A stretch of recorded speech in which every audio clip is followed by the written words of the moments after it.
أحدثك الآن وأحدث العالم، نحن لم نفر.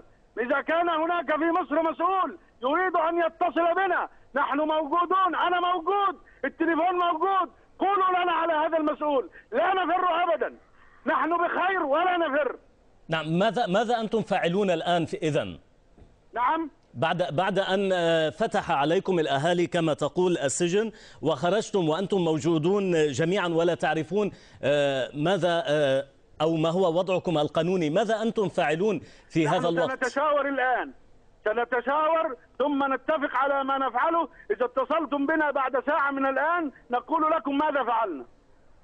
نعم، إذن أنتم موجودون جميعا تتشاورون فيما بينكم لمعرفة الخطوات التالية، وجميعكم بخير. 34 من أعضاء الجماعة، بينكم 7 من مكتب الإرشاد.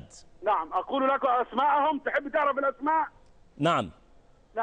محمد مرسي، عصام العريان، محمد سعد الكتتني، محيي حامد، محمود أبو زيد، مصطفى الغنيمي، سعد الحسيني. دول 7 أعضاء مكتب الإرشاد. ومعنا الأستاذ سيد نزيلي مسؤول الجيزة في الإخوان. ومعنا الدكتور أحمد عبد الرحمن مسؤول الفيوم في الإخوان. ومعنا الأستاذ ماجد الزمر وهو من شمال القاهرة. ومعنا الدكتور حسن أبو شعيشع مسؤول الإخوان في كفر الشيخ. ومعنا الدكتور علي عز وهو من أسيوط من مسؤول الإخوان. ألو. نعم، طيب أين فقط للتذكير أيضا أين يقع السجن تحديدا وما اسمه ذاك الذي كنتم فيه وفتح الأهالي أبوابه عليكم؟ استمع إلي، السجن في طريق القاهرة الإسكندرية الصحراوي في الكيلو 97 قريب من مدينة السادات، وهو بابه أسوار السجن تقع على الطريق الصحراوي، اسمه سجن وادي النطرون. وكنا في عنبر 3، سجن 2 عنبر 3.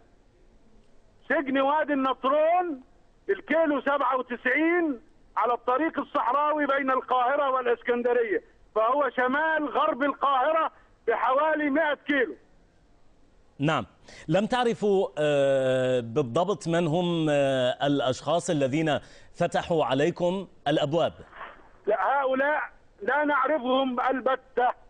هؤلاء مساجين يلبسون لبس السجن وآخرين يلبسون لبس ملكي، لا نعرف من هم. هل حصلت أكثر من 100 شخص نعم. كانوا يبذلون كل جهد لكي يفتحوا باب السجن، استغرقوا أكثر من 4 ساعات. ذكرت أن إطلاق نار حصل وهرج ومرج، هل معنى ذلك أنه حصلت اشتباكات بين أطراف معينة داخل السجن بين من يريدون أن يحرروا عناصر الشرطة؟ وعما أسفرت، هل لديك معلومات عما أسفر إطلاق النار وأيضا الهرج والمرج؟ نحن نتصور بما سمعنا من أصوات أنها أصوات تطلقات القنابل البنادق التي تطلق القنابل المسيلة للدموع. هذا تحليلنا للموقف، أنه لم يصب أحد، وأن إدارة السجن كانت تحاول أن توجد حالة من الضبط للسجن نتيجة الهيجان الذي حدث. احنا لا نعرف تفاصيل السجن وكم عدد نزلائه وما نوعيتهم، نحن لا نعرف هذا، لكن يبدو لنا أن هناك من حاول أن يخرج من محبسه وحدث هرجا في ساحة السجن، وكانت إدارة السجن تحاول أن تضبط إيقاع السجن فأطلقت القنابل المسيلة للدموع، وهذه تطلق من بنادق وتحدث صوت فرقعات كالرصاص. لكننا لم نرى دما ولم نرى مصابين ولم نسمع صراخ ولا أنات مصابين، الجميع لم نسمع شيء من هذا. ولما خرجنا في تمام 12 اليوم لم نجد أحد من هؤلاء، الساحة فارغة، لا يوجد غير المجموعة التي تحاول منذ الصباح كسر الباب علينا، وقد أفلحت وكسرت الباب. فنحن الآن خارج السجن ولا يوجد أحد إلا نحن وهذه المجموعة التي فتحت الباب تحاول الآن أن تغادر المكان، ونحن نتشاور كيف سنغادر المكان. ولم تشاهدوا لا قتلى ولا جرحى ولا أي شيء من هذا القبيل؟ لا، لم نشاهد، لا يوجد لا قتلى، لم نشاهد قتلى ولا جرحى ولا أنات، لم نشاهد هذا. ولا حتى مسؤول، ولا حتى أي مسؤول من الشرطة أو من مسؤولي السجن؟ لا يوجد إلا نحن الآن خارج البوابة الرئيسية للسجن، سجن 2 امام بوابته الان.